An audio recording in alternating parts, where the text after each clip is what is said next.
Selamat pagi saya ucapkan kepada pendengar setia Radio Berita Klasik, terutama pendengar setia acara Through the Bible. Anda bersama dengan saya, Dr. Sohento Liao dan istri Liu Lilin.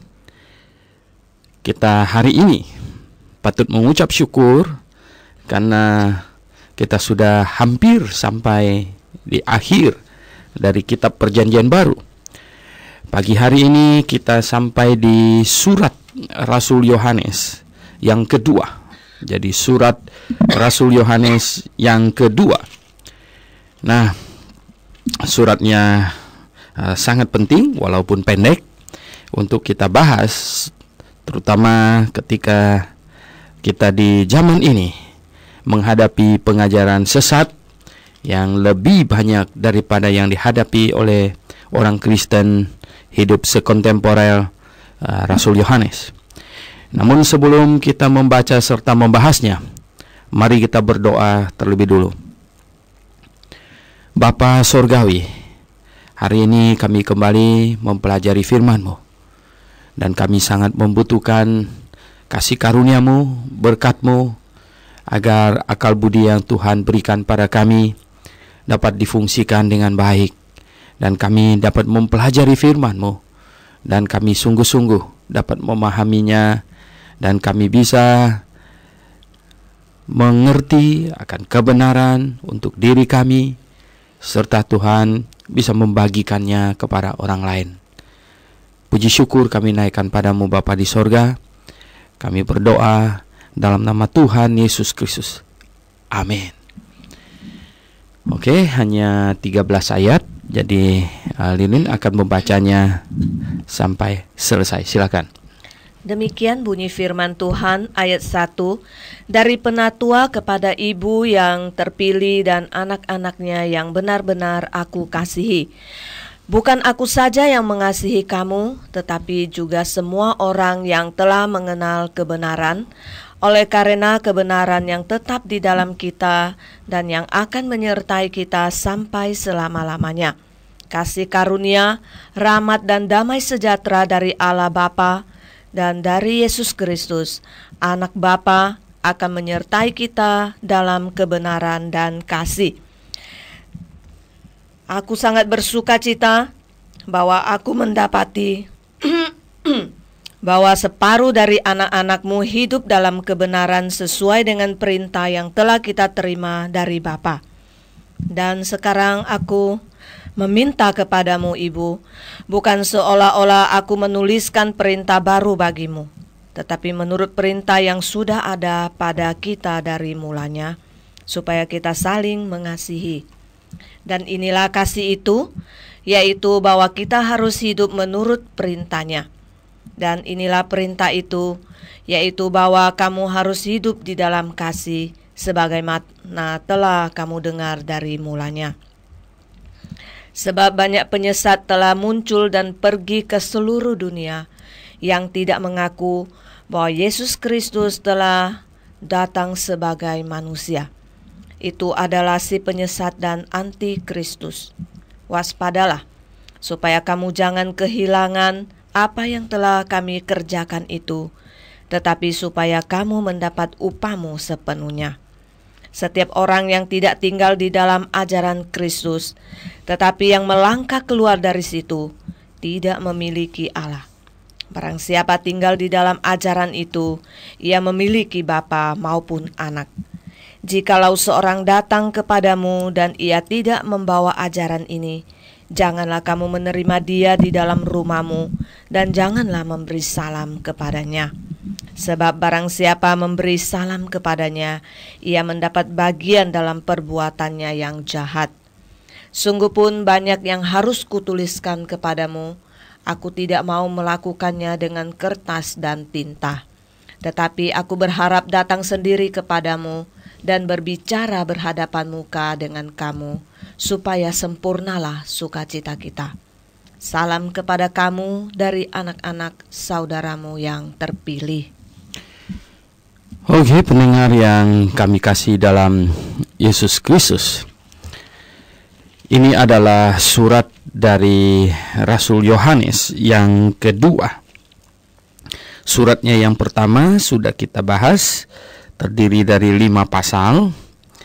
Rasul Yohanes di akhir hidupnya, menurut bapak-bapak gereja, tulisan baik Irenaeus, Polikarpus, dan yang lain-lain, bahwa dia melayani di kota Efesus, ya.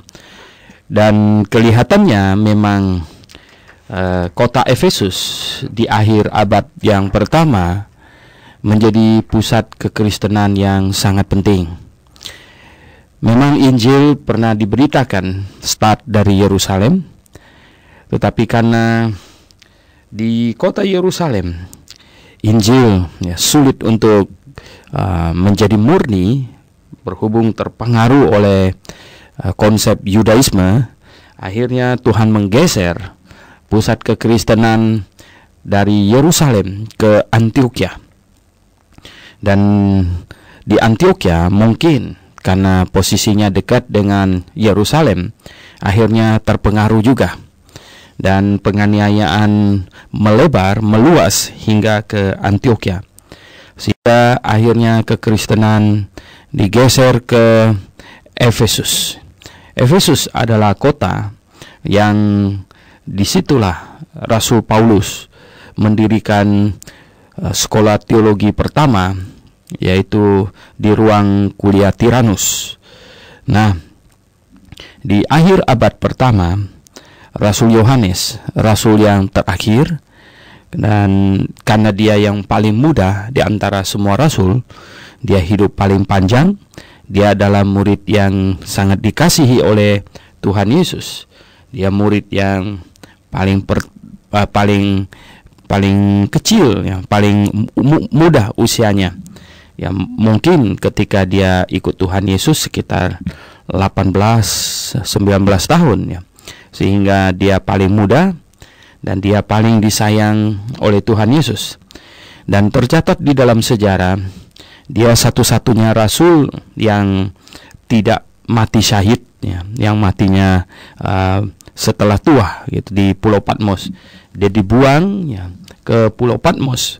Pulau Patmos itu seperti, ya, Pulau Nusa Kambangan kalau di Indonesia, tempat di mana orang-orang yang terhukum, ya, dibuang ke sana. Nah, pendengar yang kami kasih dalam Yesus Kristus, kapankah surat 2 Yohanes ini ditulis?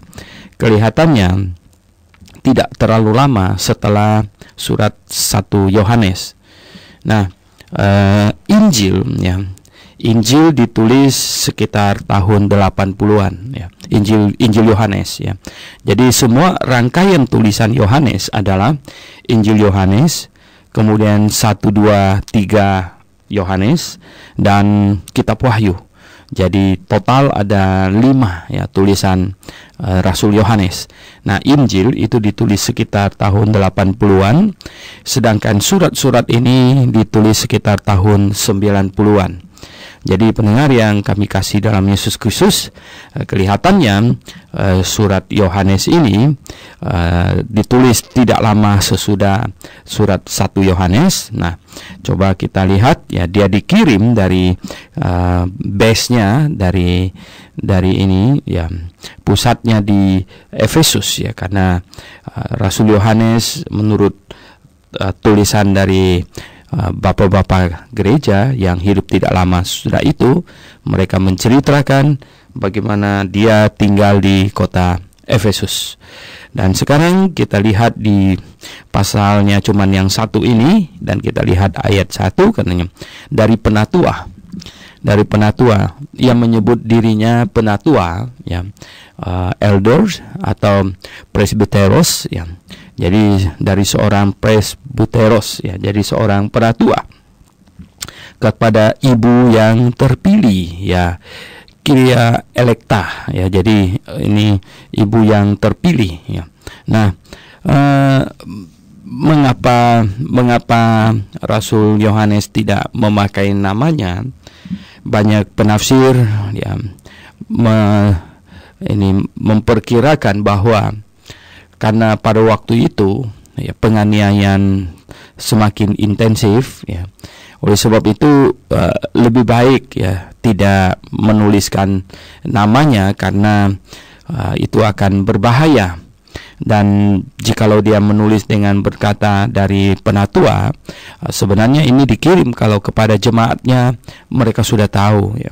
Mereka sudah tahu ini dari siapa.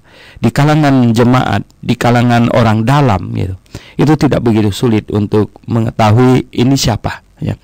Ini siapa yang menulis. Dan kemudian katanya kepada ibu yang terpilih dan anak-anaknya yang benar-benar aku kasihi. Nah, ada banyak penafsiran atau banyak teolog yang berpendapat bahwa ini adalah nama samaran dari jemaat ya, jemaat ya. Ibu yang terpilih, Kyria Electa, ini adalah jemaat ya. Maksudnya ini jemaat dengan dan anak-anaknya yang benar-benar kukasih. Jadi anggota jemaat ya. Jadi ibu atau jemaat dan anak-anaknya yang kekasih. Tetapi ya, kita tidak tahu apakah ini juga maksudnya memang ada ditujukan kepada seorang ibu ya, seorang ibu yang literal, seorang ibu ya, karena ya bisa saja juga itu terjadi demikian, tetapi lebih banyak yang berpendapat bahwa ini adalah maksudnya kepada jemaat ya, maksudnya kepada jemaat.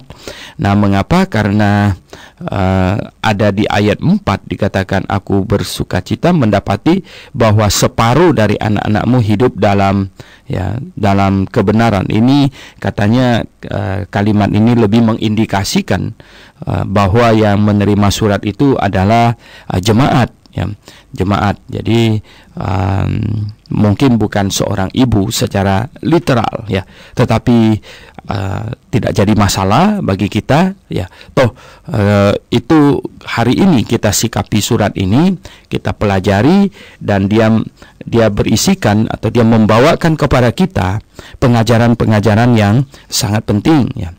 Nah, kita lihat kenanya kepada ibu yang terpilih. Nah, kalau kata yang terpilih ini tidak seperti yang difahami oleh Calvinis ya, oleh John Calvin, bahwa dipilih masuk surga. Nah, kita percaya bahwa semua anggota jemaat ya, semua orang yang sudah percaya ini dipilih oleh Tuhan untuk menjadi tiang penopang dan dasar kebenaran ya, untuk masa dari Yohanes Pembaptis sampai hari pengangkatan. Jadi pendengar yang kami kasih dalam Yesus Kristus, pada waktu dari kejatuhan Adam dan Hawa sampai hukum Taurat diturunkan, ayah dipilih ya, semua ayah dipilih sebagai tiang penopang dan dasar kebenaran bagi keluarganya, dipilih sebagai imam ya, dipilih sebagai imam bagi keluarganya. Dan dari hukum Taurat diturunkan sampai Yohanes Pembaptis muncul, maka bangsa Yahudi dipilih sebagai tiang penopang dan dasar kebenaran. Dan keluarga Harun atau Harun dan keturunannya dipilih sebagai imam. Nah, jadi pendengar yang kami kasih dalam Yesus Kristus, kata dipilih di sini ya tidak perlu difahami secara sempit oleh seperti yang dilaksanakan oleh John Calvin, bahwa ini dipilih masuk surga. Tidak ada di situ omong mengenai masuk surga gitu. Ya, jadi ini dipilih jemaat perjanjian baru ya, gereja lokal jemaat itu dipilih ya pada zaman perjanjian baru ini, sejak Yohanes sampai hari pengangkatan, dipilih sebagai tiang penopang dan dasar kebenaran ya. Dan tiap-tiap diri kita itu dipilih untuk menjadi imam ya. Kita menggantikan posisi Harun. Setiap orang percaya adalah imam. Nah, ini harus difahami dengan sebaik-baiknya. Dari Adam dan Hawa jatuh dalam dosa sampai hukum Taurat diturunkan, itu satu masa yang tertentu. Dari hukum Taurat diturunkan sampai Yohanes Pembaptis, itu satu masa, satu keadaan tertentu lagi.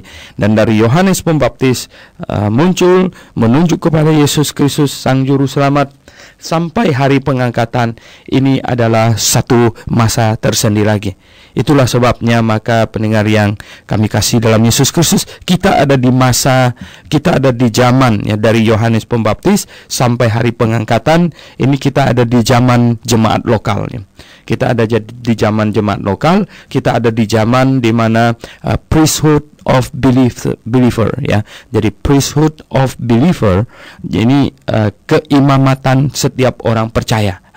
Ini kita perlu fahami ini dengan amat sangat, sehingga kita tidak bikin kesalahan. Tidak ada orang yang sok-sokan jadi imam atas orang lain gitu, yang menumpangkan tangan untuk memberkati orang lain. Tidak ada ya. Jadi tidak ada yang demikian. Nah, jangan ini melakukan hal yang durhaka gitu. Nggak ada siapa-siapa ngangkat dia jadi imam, dia ngangkat diri sendiri jadi imam ya. Jadi yang berbuat demikian. Nah, dulu saya pernah melakukan kesalahan dulu ya, waktu saya menggembalakan gereja yang dulu ya, gereja yang saya lihat banyak kesalahan di dalamnya, yaitu di akhir kebaktian mengangkat tangan memberkati jemaat ya. Itu adalah sisa-sisa praktek keimamatan yang banyak terjadi di gereja-gereja ya. Ini praktek keimamatan. Seharusnya tidak demikian ya. Tidak ada orang yang mengangkat tangan untuk memberkati orang lain lagi, karena kita di zaman keimamatan setiap orang percaya. Nah, ini harus difahami amat sangat, sebab kalau tidak ya, kesalahan akan berlipat ganda. Salah sedikit tidak apa-apa, makin hari salahnya makin banyak. Nah, akhirnya ya sungguh menjadi jemaat yang bukan lagi tiang penopang dan dasar kebenaran, bahkan menjadi jemaat yang menjadi tiang penyesatan gitu. Oke, jadi pendengar yang saya kasih dalam Yesus Kristus, tidak perlu demikian ya. Nah, kita lihat karenanya ini yang benar-benar aku kasihi, kata Rasul Yohanes ya. Betul ya, dia mengasihi setiap orang percaya, orang anggota jemaat apalagi ya, harus saling mengasihi. Bukan aku saja yang mengasihi kamu ya, tetapi juga semua orang yang telah mengenal kebenaran ya. Betul ya, mengasihi ibu dengan anaknya ini ya, apakah itu ibu itu maksudnya jemaat dan anggotanya ya, tidak jadi masalah. Pokoknya ibu dengan anak-anaknya yang hidup dalam kebenaran ya, semua orang ya yang mengenal kebenaran akan mengasihinya, mengasihi ya. Kita mengasihi jemaat, kita mengasihi orang Kristen yang hidup dalam kebenaran, dan setiap orang yang hidup dalam kebenaran ada di dalam kasih ya. Oleh karena kebenaran yang tetap di dalam kita, kebenaran yang tetap. Nah, ada kata tetap di dalam kita. Rasul Yohanes selalu menekankan tetap di dalam kita itu ya, tetap di dalam kita ya. Karena apa? Kita perlu mengerti bahwa pada zamannya dia menghadapi pengajar sesat ya, pengajar sesat yang ada di dalam tulisan para bapak-bapak gereja, orang yang bernama Cerinthus ya, orang yang bernama Cerinthus. Dan ya, menurut banyak catatan, pengajaran sesat gnostik ya, baik Dokeisme maupun adopsionis, itu dua-duanya sudah berkembang dan ini ya, sangat mengganggu pelayanan Rasul Yohanes ya. Jadi pendengar yang kami kasih dalam Yesus Kristus, Anda bisa bayangkan sebagai seorang rasul ya, sebagai seorang gembala, seorang penatua jemaat, dan di mana semua mata terarah kepadanya untuk menghadapi pengajar sesat pada waktu itu, yang makin hari makin galak ya, yang makin hari makin berperan kelihatannya, dan mengajarkan sesuatu yang berbeda ya, dan berusaha untuk menggeser kepercayaan orang Kristen yang murni pada saat itu. Oleh sebab itu kita sangat maklum jikalau Rasul Yohanes menjadi rasanya geram dan ini ya, menulis surat-surat ya, untuk menjelaskan ya, untuk menegur ya, untuk sebenarnya melakukan preventif ya, agar jangan sampai ada anggota jemaat orang percaya yang disesatkan ya, yang disesatkan. Ini bukan masalah perbuatan dosa, ini masalah ajaran sesat ya. Ajaran sesat ini sesuatu yang sangat bahaya. bagi orang Kristen ya.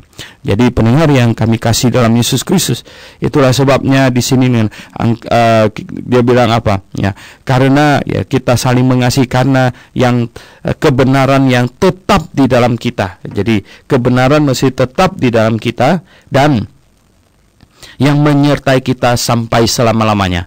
Nah, tentunya kebenaran itu diharapkan menyertai dengan kita sampai selama-lamanya, sampai kita masuk surga. Ya, kita di dalam kebenaran ya. Kita di dalam kebenaran. Tidak boleh keluar ya. Kita harus tetap di dalam kebenaran. Kita harus di dalam lingkupnya. Kalau Rasul Paulus banyak memakai istilah di dalam Kristus, ya. Jadi kita jangan di luar Kristus, kita harus di dalam Kristus ya. Kita tidak boleh keluar dari kasih karunia. Kita harus di dalam kasih karunia. Kita harus di dalam Kristus, tidak boleh keluar dari Kristus. Nah, pendengar yang kami kasih dalam Yesus Kristus, di sini dikatakan di ayat yang ketiga di sini, karena kasih karunia, rahmat dan damai sejahtera dari Allah Bapa dan dari Yesus Kristus. Allah Bapa akan menyertai kita dalam kebenaran dan kasih. Salam ini adalah salam yang sudah merupakan hal yang sering ya diucapkan di dalam dunia kekristenan. Di Rasul Paulus juga mengucapkannya di dalam surat Korintus ya, yang 2 Korintus ini yang biasanya oleh banyak gembala ini ya diucapkan di akhir kebaktian. Kasih karunia Tuhan Yesus Kristus dan kasih Allah ya, dan persekutuan Roh Kudus menyertai kamu sekalian, katanya, sambil mengangkat tangan memberkati jemaat ya selaku imam. Jadi pendengar yang kami kasih dalam Yesus Kristus, mengucapkan itu tidak salah gitu ya, tetapi mengangkat tangan itu memberkati itu sebenarnya salah gitu ya. Jadi kata-katanya sama sekali tidak salah, itu dikutip dari Alkitab, dari ayat Alkitab. Namun ya dengan mengangkat tangan itu menempatkan diri sebagai posisi imam ya untuk memberkati orang lain gitu. Jadi pendengar yang saya kasih dalam Yesus Kristus, itu harus dicamkan dengan baik ya, dicamkan dengan baik. Nah, ada yang berkata bahwa enak aja, kita sudah praktekkan ini berapa puluh tahun, ratus tahun. Oh iya, nah kalau salah biar 1000 tahun juga tetap salah gitu ya. Nah, jadi pendengar yang saya kasih dalam Yesus Kristus, saya ingin mengaku bahwa dulu saya pernah melakukannya ya bertahun-tahun ya. Pada waktu saya sedang menggembalakan gereja di satu tempat ya sebelum mendirikan Grafe ini. Nah, tetapi ya kemudian setelah saya belajar dan saya tahu bahwa itu salah rupanya ya. Itu salah. Setelah saya menyelidiki Alkitab dengan sungguh-sungguh, saya dapatkan bahwa itu salah ya, tidak pantas ya. Tidak pantas kita memposisikan diri kita sebagai imam. Kita hanya gembala, bukan imam. Oleh sebab itu tidak ada hak bagi kita untuk angkat tangan memberkati orang lain ya. Karena itu adalah wewenang imam atau mewakili Allah. Jadi tidak melakukan kebenaran kalau kita melakukan hal yang demikian. Oleh sebab itu pendengar yang saya kasih dalam Yesus Kristus, baiklah setiap orang Kristen, apalagi hamba Tuhan yang mengajarkan kebenaran, kita harus melayani dengan menyertakan hati yang takut dan gentar. Jangan sampai kita melakukan hal yang salah, jangan sampai kita menjadi penyesat gitu. Hati-hati ya, mengapa? Ya karena sebagai orang yang mengajar, sebagai orang yang berkata-kata, ya kita bisa melakukan kesalahan, dan kesalahan yang bersifat pengajaran itu efeknya sangat luas ya, sangat besar. Oleh sebab itu kita mau melakukan hal yang benar saja, jangan sampai kita mengajarkan sesuatu yang salah. Kita harus melaksanakan pengajaran dengan hati yang takut dan gentar kepada Tuhan. Kita lihat di nomor 3 ayat 3 ini, kasih karunia, rahmat ya, dan dari rahmat dan damai sejahtera dari Allah Bapa dan dari Yesus Kristus Anak Bapa ya. Nah, di sini lihat ya, kasih karunia kasih karunia, rahmat ya. Jadi ini ya, dan damai sejahtera dari Allah Bapa ya, dari Allah Bapa. Nah, jelas ya, Allah Bapa pribadinya jelas, kemudian dan dari Yesus Kristus, anak Bapa katanya. Yesus Kristus anak Bapa. Ini pribadi ya, pribadi Allah ya, dan akan menyertai kita dalam kebenaran dan kasih, menyertai kita dalam kebenaran dan kasih. Nah, pendengar yang saya kasih dalam Yesus Kristus, di ayat 3 di dalamnya terkandung ya, unsur Tritunggal yang sangat jelas, yang di dalam suratnya yang pertama di pasal 5 di ayat 7 dan 8 sudah dikatakan ada 3 yang bersaksi di dalam kerajaan surga, yaitu ya, Bapa, Firman, dan Roh Kudus. Nah, ini Tritunggal ilahi ya. Dan di sini dikatakan, nah, berkat, rahmat, dan damai sejahtera, kasih karunia ya dari Bapa, dari Allah Bapa ya, ada kata Allah Bapa, dan dari Yesus Kristus anak Bapa ya, dan akan menyertai kita dalam kebenaran dan kasih, dalam kebenaran dan kasih ya. Kalau Anda tidak di dalam kebenaran ya, tidak di dalam kebenaran ya, tidak disertai ya, kalau tidak di dalam kebenaran. Nah, banyak orang suka kasih, tetapi sekarang yang sangat penting bukan hanya dalam kasih, tetapi kebenaran. Kasih yang dalam kebenaran, kasih yang berpaduan dengan kebenaran ya. Kalau cuman kasih saja, ya bisa kasih sampai tidak ada kebenaran ya, kasih sampai tidak ada kebenaran, sampai jadi ini ya, menyimpang dari kebenaran, mesum gitu ya, sampai kasih yang tidak beres ya. Ini hati-hati, jangan sembarangan mengasihi, harus mengasihi yang dalam kebenaran gitu ya. Dalam kebenaran ada aturannya. Kasih yang benar selalu dibatasi dengan doktrin yang benar. Nah, ini ya, kita harus hayati itu ya. Kasih yang benar selalu itu ya, berpaduan, selalu dibingkai dengan pengajaran yang benar, doktrin yang benar. Nah, itulah sebabnya mengapa kita berkata bahwa doktrin itu sangat penting ya. Sebab kalau kasih begitu tanpa ada doktrin yang benar ya, itu bagaikan sodok bola, mejanya nggak ada ini pinggirannya yang lebih tinggi gitu ya. Itu sodok bolanya bisa sampai sejauh-jauhnya bola menggelinding gitu. Oh, pendengar yang saya kasih dalam Yesus Kristus ya, kasih yang benar itu kasih yang dipagarin dengan doktrin yang benar ya. Nah, ayat yang keempat katanya, aku sangat bersuka cita bahwa aku mendapati bahwa separuh dari anak-anakmu hidup dalam kebenaran sesuai dengan perintah yang telah kita terima dari Bapa. Oh ya, ini yang paling bahagia bagi seorang pelayan Tuhan, kalau melihat ya anggota jemaat maupun anak-anak anggota jemaat ya hidup di dalam kebenaran ya, hidup di dalam kebenaran, hidup sesuai dengan perintah Tuhan. Tidak ada lagi yang lebih bahagia dari itu.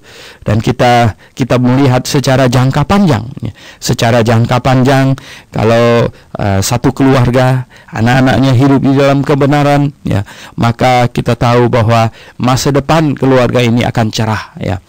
Tuhan tidak memberkati orang secara dadakan gitu ya, suruh kita pasang lotre lalu nanti ya dapat gitu. Oh tidak ya, Tuhan memberkati orang secara slow but sure ya, pelan namun pasti gitu ya. Jadi kalau Anda mau memiliki hidup yang diberkati Tuhan ya, hidup yang berkelimpahan, hidup yang dimana orang lain mendapat berkat dari hidup kita, maka berdoalah sejak masih muda ya. Berdoalah, Tuhan ya, pakailah saya, Tuhan pimpinlah hidup saya, pakailah saya ya toh. Nah, Anda bisa menjadi berkat, bukan masalah materi ya, menjadi berkat bagi orang lain.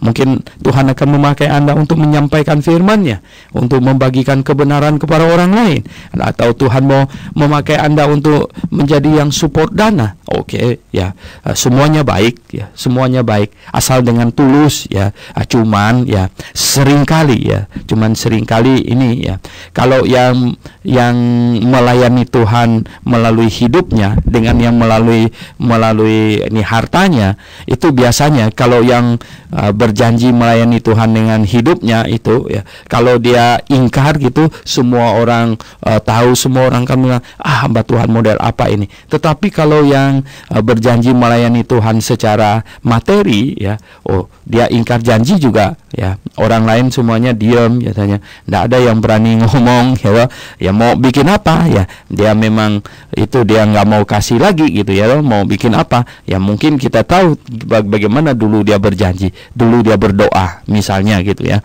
Nah, jadi pendengar yang saya kasih dalam Yesus Kristus, kita lihat di sini ya, Rasul Yohanes berkata dia sangat bersuka cita ya bahwa yang mendapati separuh dari anak-anak dari ibu yang menerima surat ini, atau itu jemaat ya, dia berkata hidup di dalam kebenaran dan hidup sesuai dengan perintah yang telah kita terima dari Bapa. Dan sekarang katanya, aku minta kepadamu ya ibu, katanya minta kepadamu ya ibu, bukan seolah-olah aku menuliskan perintah baru bagimu. Jadi aku minta kepadamu ini bukan seolah-olah ada perintah tambahan gitu, ada perintah baru gitu ya, bukan ya. Tetapi katanya ya, ini bukan seolah-olah aku menuliskan perintah baru bagimu, tetapi menurut perintah yang sudah ada. Nah, perintah ini memang sudah ada, hanya supaya di-fresh kembali ya, disegarkan lagi ya. Tetapi katanya perintah ini ya menurut perintah yang sudah ada pada kita dari mulanya. Jadi perintah yang lama ya, perintah yang lama yang sudah ada ya, Tuhan Yesus sudah perintahkan. Anda bisa bayangkan ya, ketika surat ini ditulis ya, kekristenan itu sudah berjalan kira-kira 5-60 tahun ya, 5-60 tahun. Jadi sudah lama gitu ya, sudah lama, gereja sudah ada di mana-mana gitu ya. Perintah Tuhan sudah diketahui oleh semua orang. Injil sudah ditulis, baik Injil Matius, Markus, Lukas, dan Yohanes sudah selesai ditulis. Jadi ya, orang Kristen pada umumnya sudah mengetahui tentang perintah Tuhan dan lain sebagainya. Jadi maksud Rasul Yohanes dalam suratnya ini, aku tidak menambah lagi sesuatu ya, cukup mengingatkan perintah yang sudah ada pada kita dari mulanya. Yaitu apa? Supaya kita saling mengasihi. Betul, Tuhan Yesus yang perintahkan supaya kita saling mengasihi ya, saling mengasihi. Nah, ini di dalam orang Kristen ya. Orang Kristen, sesama orang Kristen kita disuruh saling mengasihi, ada kata saling ya. Tapi terhadap orang dunia kita diperintahkan untuk mengasihi mereka. Mungkin tidak saling, mereka malah tidak mengasihi kita gitu ya. Kita mengasihi mereka malah nggak mengasihi kita, malah mereka benci sama kita gitu. Jadi terhadap dunia kita tidak bisa saling mengasihi ya, karena mereka tidak membalas gitu kita mengasihi mereka. Tetapi di dalam kekristenan, di dalam gereja, di dalam jemaat, di antara orang Kristen, itu sepatutnya terjadi saling ya. Jangan ada orang Kristen yang cuma mau dikasihi aja, dia nggak mau mengasihi orang lain gitu. Oh jangan ya, kita harus saling mengasihi. Karena kita harus ini tahu diri gitu ya, malu juga masa kita minta dikasihi terus dan kita tidak mau mengasihi gitu. Jadi jangan demikian ya. Dan katanya, dan inilah kasih itu yaitu bahwa kita harus hidup menurut perintahnya. Jadi kita harus saling mengasihi, dan inilah kasih itu. Jadi bukti atau pembuktian kasih kita adalah kita menuruti perintah Tuhan. Dan inilah perintah itu, dan inilah bukti kita melaksanakan perintah itu, yaitu bahwa kita harus mengasihi. Kita ada hidup di dalam kasih gitu, di dalam kasih. Jadi ini timbal balik ini ya. Bukti bahwa kita mengasihi, kita mengikuti perintah, dan perintahnya itu adalah supaya kita mengasihi gitu. Kita hidup di dalam kasih.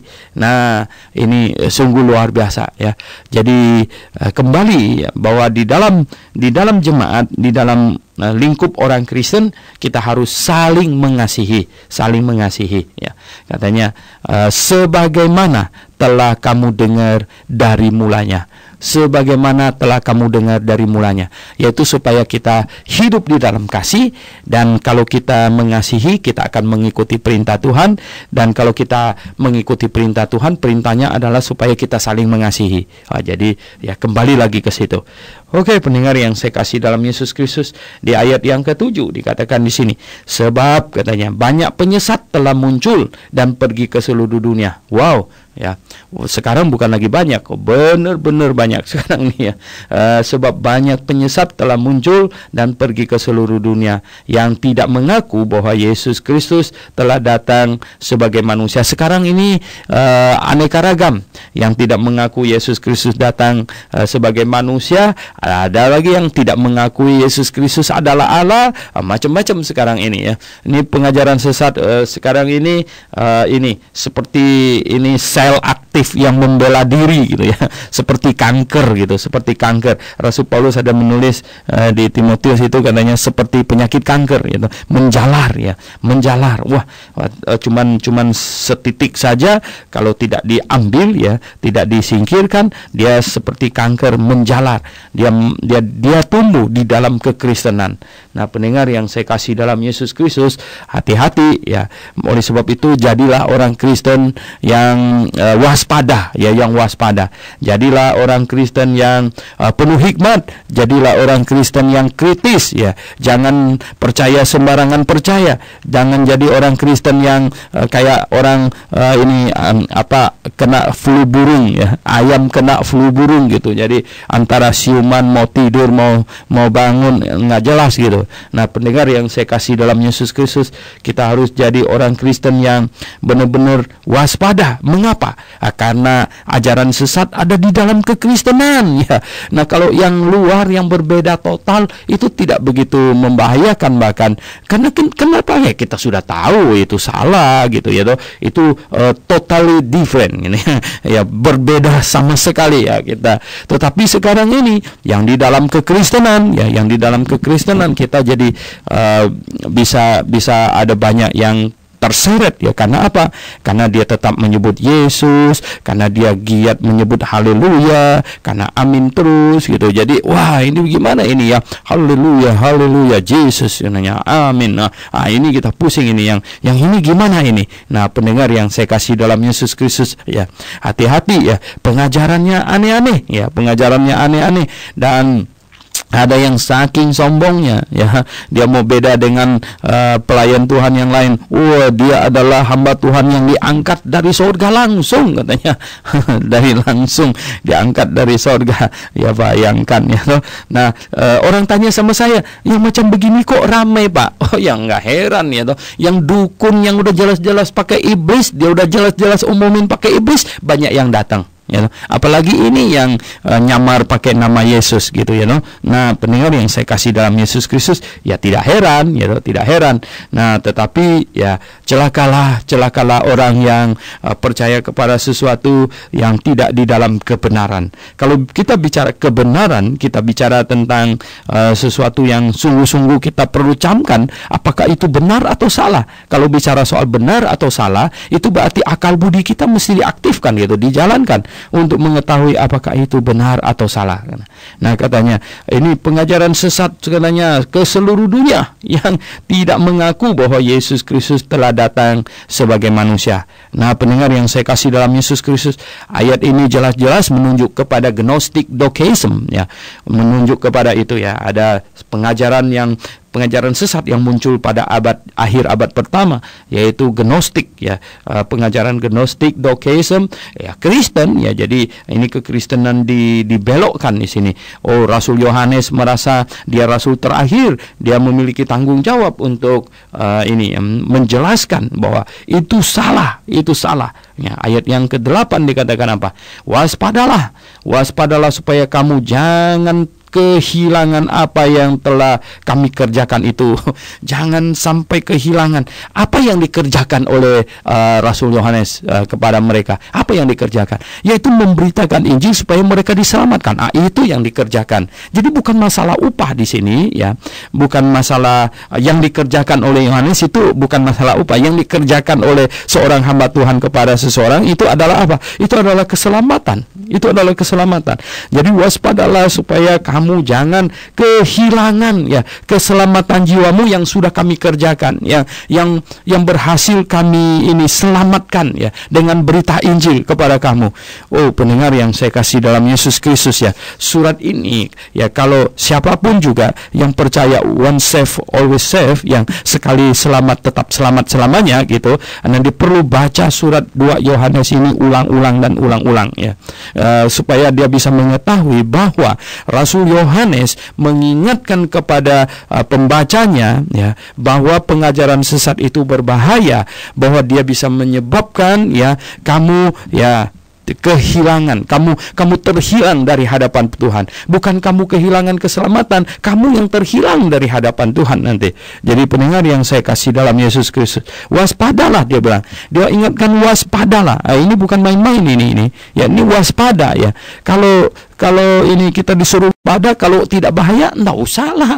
Kenapa mesti waspada? Kan tidak apa-apa. Kan sudah one safe always safe. Jadi enggak usah ini waspada lagi. Oh, nah, yang pengajaran demikian inilah yang sangat membahayakan, menyebabkan orang Kristen lengah, menyebabkan orang Kristen jadi sepertinya terbius oleh ini rasa aman yang palsu gitu, ya. Rasa aman yang palsu. Jadi rasa aman yang salah, ya. Oh, ya. Dan ini bisa menyebabkan dia sendiri yang terhilang, ya, dia terhilang. Nah, pendengar yang saya kasih dalam Yesus Kristus, ya. Orang Kristen tidak boleh demikian, ya. Orang Kristen harus hidup waspada terhadap semua pengajaran sesat. Nah, saya melihat bahwa pengajaran Calvinis itu adalah pengajaran yang dimunculkan oleh antikristus, ya, di abad yang ke-16, ya, di abad yang ke-16. Mengapa, ya? Anda bisa bayangkan ketika orang Kristen sesudah reformasi begitu aktif giat memberitakan Injil, muncul John Calvin yang mengajarkan bahwa orang Kristen, orang yang masuk surga itu sudah dipilih sejak dunia belum dijadikan di dalam kekekalan oleh satu dekret Allah. Sudah dipilih berapa banyak orang masuk surga, berapa banyak orang masuk neraka, sudah terpilih. Nah, pendengar yang saya kasih dalam Yesus Kristus, konsep yang demikian muncul itu membuat orang lebih giat memberitakan Injil atau membuat pemberitaan Injil jadi terhenti? Saya pikir yang terakhir itu, yaitu membuat pemberitaan Injil jadi terhenti, ya. Semangat untuk memberitakan Injil tertahan gitu. Mengapa? Oh, kalau di Papua di sana, berapa banyak orang yang masuk surga dan berapa banyak orang masuk neraka sudah fix, sudah ditentukan sejak dunia belum dijadikan. Nah, untuk apa lagi kita pergi giat-giat memberitakan Injil ke sana? Sebab kalau kita giat-giat pergi ke sana tidak akan menambah, kalau kita malas tidak akan mengurangi. Jadi untuk apa? Ya, jadi pendengar yang saya kasih dalam Yesus Kristus, ya, maka itu, ya, ini bisa mengerem semangat pemberitaan Injil. Lalu mereka beralasan, ya, kita beritakan Injil saja, katanya. Kan kita tidak tahu siapa yang dipilih, siapa yang tidak. Loh, sekarang saya tanya, kalau kita giat memberitakan, sekalipun kita tidak tahu yang dipilih berapa banyak dan yang tidak dipilih berapa, toh kalau kita giat tidak akan menambah, kalau tidak giat tidak akan mengurangi. Siapa mau kerjaan bodoh macam begitu? Ya. Siapa yang mau melakukan pekerjaan bodoh macam begitu? Nah, pendengar yang saya kasih dalam Yesus Kristus, ya, coba renungkan, ya, dengan akal budi yang Tuhan berikan itu. Dan, ya, sekarang, ya, nah, mengenai one safe always safe. Ini juga, ya, ini satu kesalahan. Saya katakan ini satu kesalahan, ya. Sebenarnya John R. Rice menulis satu buku yang ini intinya yang one safe always safe ini.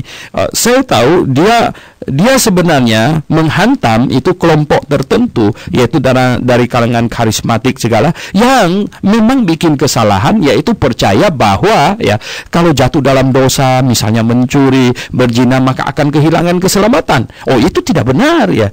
Saya tahu bahwa itu juga tidak benar ya. Tidak ada yang namanya orang kalau sudah diselamatkan kemudian misalnya dia membunuh orang lalu kehilangan keselamatan, atau jatuh dalam dosa perzinahan lalu dia kehilangan keselamatan. Tidak ya, tidak demikian ya. Jadi ketika seseorang diselamatkan, seluruh dosanya dari dulu sampai sekarang dan yang terakhir sudah ditanggung oleh Tuhan Yesus Kristus. Tentu dengan catatan orang itu tetap di dalam Yesus Kristus, di dalam Yesus Kristus, di dalam kebenaran ya, di dalam kebenaran. Tetapi kalau dia melangkah keluar, tetapi kalau dia tidak di dalam kebenaran, tetapi jikalau dia menjadi korban penyesatan, dia disesatkan, apa yang dia percayai berubah dari percaya Yesus Kristus datang dalam daging sebagai manusia, mungkin kena gnostik lalu tidak lagi percaya Yesus memiliki daging. Itu yang Yohanes maksudkan. Ini kacau, ini bisa sesat ini ya. Ini akan kehilangan apa yang telah kami kerjakan itu.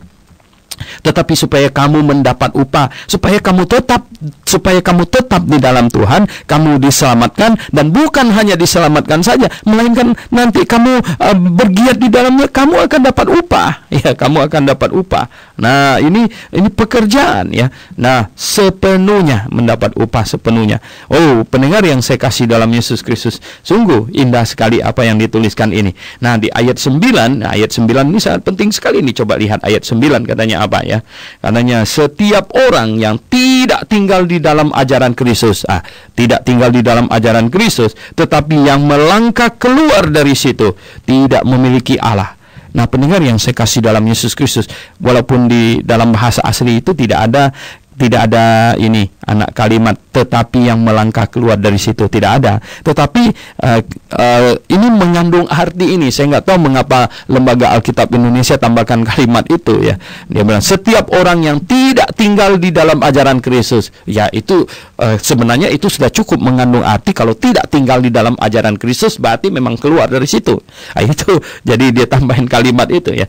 Setiap orang yang tidak tinggal di dalam ajaran Kristus. Ya, kita harus tinggal di dalam ajaran Kristus. Tetapi kalau kita tidak tinggal di situ, ini yang tetapi ya kita melangkah keluar, ya kita keluar, artinya apa? Kita tidak tetap di dalam kepercayaan pada doktrin yang benar. Kita melangkah keluar, ya, maka katanya kita tidak memiliki Allah. Tidak memiliki Allah, tidak mungkin ya tetap selamat. Sudah melangkah keluar tetap selamat. Nah, lalu kalau orang yang sudah diselamatkan tidak akan keluar gitu.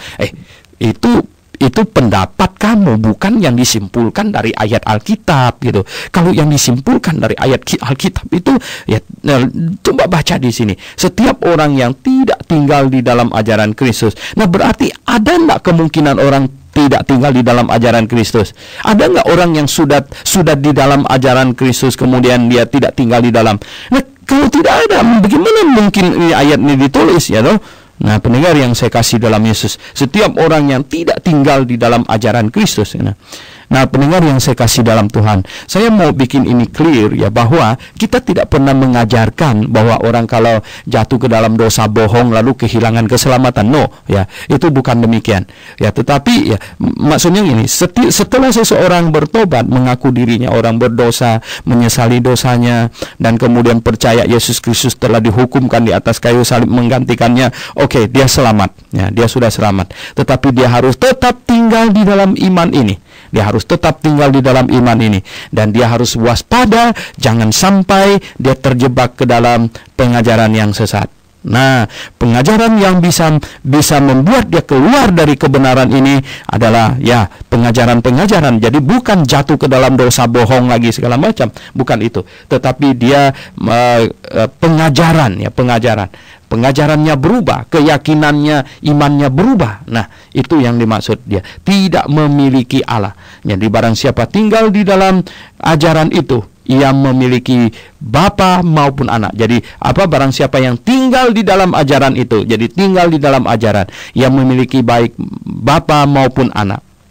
Nah, jikalau seorang datang kepadamu, katanya, jikalau seorang datang kepadamu dan ia tidak membawa ajaran ini, ya, dia tidak membawa ajaran ini, yaitu bahwa kita harus, ya, tinggal di dalam Kristus, kita harus tetap, ya, di dalam ajaran yang benar, ya, janganlah, katanya, kamu menerima dia di dalam rumahmu dan janganlah memberi salam kepadanya. Oh, pendengar yang saya kasih dalam Yesus Kristus, ini sama sekali tidak mengajarkan kepada kita bahwa kalau orang yang berbeda doktrin dengan kita sedikit lalu kita tidak salam sama dia, kita tidak memberi salam, kita tidak boleh terima dia, maka kita mesti pindah ke planet lain, gitu ya. Jadi pendengar yang saya kasih dalam Tuhan Yesus, tentu bukan itu maksudnya. Maksudnya ini, yang menerima surat Yohanes itu sudah mengetahui siapa orang yang dimaksud itu, ya, siapa pengajar sesat yang dimaksud. Nah, Rasul Yohanes sudah memperingatkan mereka jangan bergaul dengan orang itu karena dia mengajarkan pengajaran yang sesat. Jadi orangnya itu sudah ditunjuk, gitu.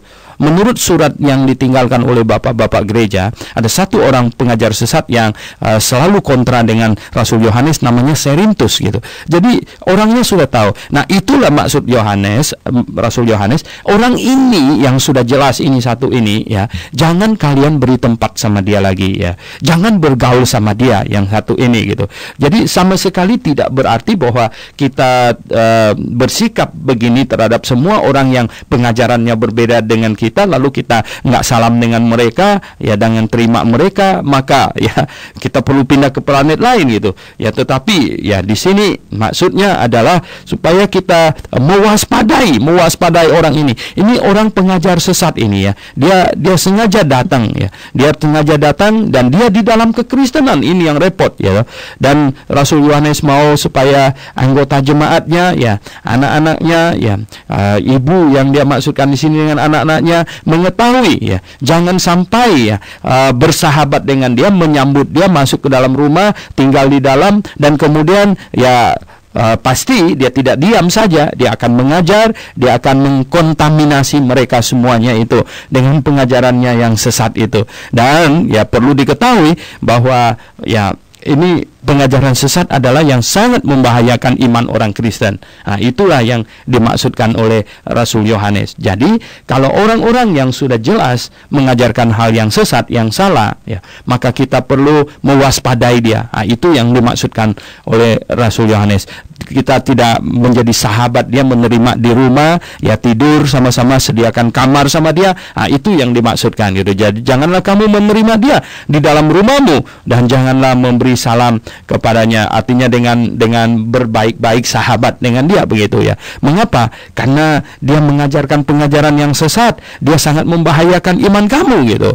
Begitulah. Nah, di ayat 11, sebab barang siapa memberi salam kepadanya, ia mendapat bagian dalam perbuatannya yang jahat. Maksudnya, ya, bersahabat dengan dia, ya, akan mendapat bagian, ya. Karena apa? Ya, karena kamu sepertinya membuat jembatan, ya, dengan dia, ya, dengan orang lain, ya, dan menyokong dia dalam pengajarannya yang salah itu.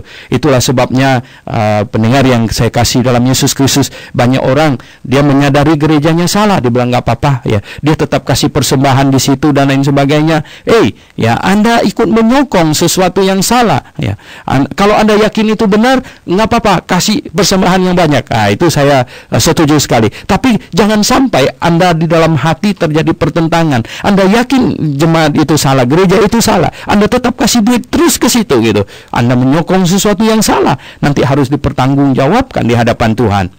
Ayat yang ke-12 katanya, sungguh pun, ya, banyak yang harus kutuliskan kepadamu. Aku tidak mau melakukannya dengan kertas dan tinta, ya. Tetapi aku berharap datang sendiri kepadamu dan berbicara berhadapan muka dengan kamu, supaya sempurnalah sukacita kita. Salam kepada kamu dari anak-anak saudaramu yang terpilih. Nah, pendengar yang saya kasih dalam Yesus Kristus, ya, Rasul Yohanes berkata dia tidak mau melakukannya dengan tinta dan kertas. Mungkin mendesak, maka dia tulis surat yang singkat ini, ya, supaya karena dia mendengar bahwa si penyesat itu akan ke wilayah itu, gitu, ya, supaya mereka jangan terima dia, mereka supaya mereka jangan ini ya menjadi sekutu dengan dia. Dia tulis ini dengan mendesak, tetapi dia akan datang katanya. Dia akan datang, dia tidak mau dengan tinta dan kertas katanya begitu ya. Dan dia akan datang berharap supaya berbicara berhadapan muka dengan mereka, dan dia akan menjelaskan mengapa kita harus mengantisipasi orang ini. Mengapa orang ini jangan sampai diterima gitu. Karena pengajarannya menyimpang dari kebenaran Alkitab. Nah, mungkin itu yang dia mau lakukan, sehingga dia tulis dulu ini surat secara singkat dan dibawa dengan cepat. Nanti dia akan datang bertemu muka dengan mereka. Ayat 13 dikatakan, salam kepada kamu dari anak-anak ya saudaramu yang terpilih. Nah, ayat ini juga yang membawa indikasi bahwa yang dituju itu adalah jemaat ya, karena maksudnya dari ini anak-anak yang terpilih yang lain ya. Jadi dari jemaat lain yang dia gembalakan. Oke, pendengar yang saya kasih dalam Yesus Kristus. Nah, pembahasan surat Rasul Yohanes yang kedua sampai di sini. Mari kita berdoa. Bapa di sorga, kami sungguh mengucap syukur kepadamu karena kasih setiamu Tuhan. Engkau memberikan nasihat melalui rasul-rasul. Mereka menuliskan kepada kami pengajaran, nasihat yang baik, sehingga kami bisa menjadi orang Kristen yang bertahan, yang iman kami bisa dijaga tetap murni Tuhan, sampai kami menghembuskan nafas yang terakhir atau sampai Engkau datang. Terima kasih Tuhan, kami berdoa dalam nama-Mu. Amin.